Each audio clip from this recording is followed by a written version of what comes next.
how to enable Assistive Touch on Android. Hey everyone, welcome back to the channel.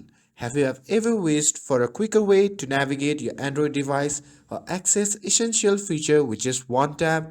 Well, today I'm going to show you how you can enable Assistive Touch on your Android device. It's super handy and easy to set up. Now without further ado, let's get it started. So first thing first, open the settings app on your phone. And once you have opened the settings app, simply scroll down and tap on additional settings.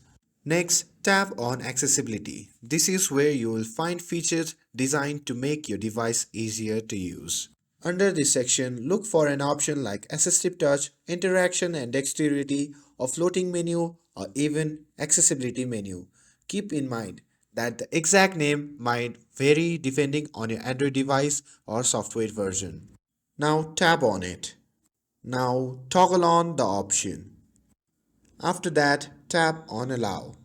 And after that, you will immediately see a small floating button appearing on your screen. This is your Assistive Touch shortcut.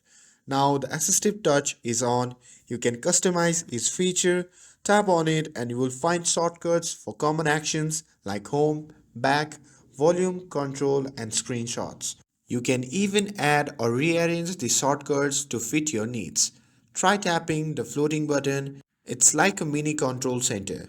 You can use it to navigate your device or access frequently used features without fumbling through menus. And there you have it. Enabling Assistive Touch on Android is super simple and it makes navigating your device so much easier. If you found this video helpful, don't forget to like, share and subscribe to get updated for more videos. Thanks for watching and I'll see you in the next video.